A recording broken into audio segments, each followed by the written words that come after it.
Resurrection Man, #1, written by Dan Abnett, art by Fernando Dagnino. Dagnino, I don't know. This was one of the first ones that I picked up way back when I started collecting, and I just never read it because I didn't know who Resurrection Man was. I mean, there's still a lot that's a mystery even after reading issue 1, but I assumed he was just a dude who couldn't stay dead. But there is significantly more about him. So I guess let's just hop right into it. We open up at the local morgue. Dude is on an operating table. Well, I don't know what to call it, but he's on a metal table. He's the why am I blanking on the name? The coroner. That's the one. The coroner. She packs up for the night, goes home, and then there's a bolt of lightning, and the dude opens up his eyes, and there's a whole thing about how coming back this time tastes like metal. And he lists out all the things that are metal in the room, and he says everything tastes of metal, except the unimaginable pain of coming back to life. And you get this guy, he's nude, he stands up, there's all these like strands of DNA and lightning that are funneling into him as he's screaming. He says how the night shift is punching in. He waits until they walk out and he grabs one of the guy's clothes. He says, he particularly comments on the identity, like his wallet that he just stole. So he's like, "So Mike Brook, attendant at the county medical examiner's office. Sorry about this." But he uses an ATM card to get some cash. And then he goes to an airport to catch a plane. And apparently, he has no idea why he's doing this. It's all just compulsions, just things that he feels he has to do every time he comes back. He has a new compulsion that he feels he has to do. Additionally, it's revealed that every time he comes back, he has a new power.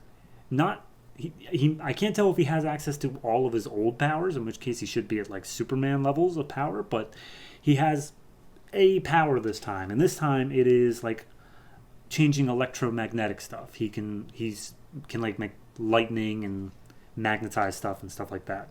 Thus the metal that he mentioned earlier.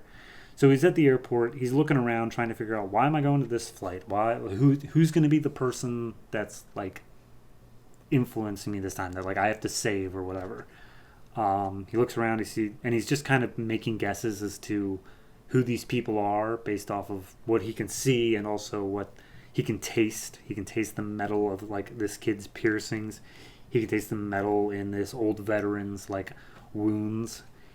He helps a baby get its toy by attracting the metal that's around its collar.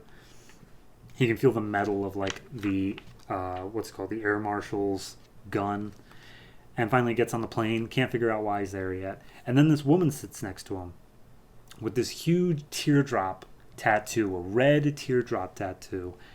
And he didn't see her get on the plane. He's wondering how she could possibly be here, even after like the doors were shut. But they're taking off, a storm's going on. Her name is Sue. Our main character's name is Mitch Shelley. He only goes by Mitch in this so far. I'm just going based off the back cover. Mitch Shelley. So she's like, "Hey, you afraid of flying?" She's like, "Well, yeah, it's a rational fear, considering I don't have wings." And she does the same thing that he did in the airport, listing off all these people, but this time like where they're going. The kid's going for an ex-girlfriend, the war veteran's going for a funeral for a buddy, the mom of the child is going for a sister in the hospital, and the sister is not going to make it. And Mitch is like, "Wow, you seem very sure of yourself in that." Because she is. They hit some turbulence in the storm, and then the woman stands up and is like, "All right, time to go." And she turns into this, I'd have to say just demon. She turns into like this demon. She's got 4 arms, big black feathered wings, a head that looks like mildly goat-shaped, and she's like, "There isn't time. We got to go now." And apparently Mitch's soul is overdue. So her wings immediately tear open the roof of the cabin. The air marshal gets up, takes a shot, but obviously he's taken care of in no time at all. Mitch then pushes her out the emergency door. They both fly out onto the side of the plane. He grapples on with his magnetic abilities, and the demon is like, why are you fighting for them? Like, look, the afterlife, and you look at the storm, and it's just these faces all staring at him. And he's like, these are phantoms of the afterlife closing in to claim you. Your soul is so ripe, and everybody wants it. And she's like, and I'm gonna be the one that takes it because it's too valuable to lose. Apparently, this flight was always going to be doomed, and that's why the demon had to show up so that she could be the one that escorts his soul and therefore gets the claim on it. But he uses his powers. He takes her out, like straight up explodes her. Then Mitch loses his grip and falls into a turbine, and he's dead. But if you figured by the title, he's not. So he wakes up. This time, coming back tastes like pain, anger, regret, bitterness. He's upset that so many people had to die. He's running through these woods where firefighters are putting out the fires. He catches his breath. He learns what his new power is this time. He melts into water. And then we cut away from him. And we cut back to that original coroner's office. And there are two women there who are like, hey, look, it's a simple question. Where is that John Doe? The John Doe that was here, but now he's not here. What happened to him? And the women are arguing, saying like, hey, I don't know why he's not answering your questions. Maybe he's just being a dick. And so they end up killing him. They shoot him. And they're like, wait, I've got an idea. How about the next person we ask? We ask all the same questions, but this time we take off of their gag. And he's like, that's a good idea. And then they call in another coroner in order to continue questioning them, but more just seemingly torture. Cut to one of the firefighters out on the field getting a phone call. Apparently, he's talking about how he had Mitch. He saw the corpse. He was getting ready to tag him, and then Mitch just ran off. We get a bit of an explanation. Same explanation I gave you about like how he gets his powers and blah, blah, blah. But he straight up says that his soul is bright and polished.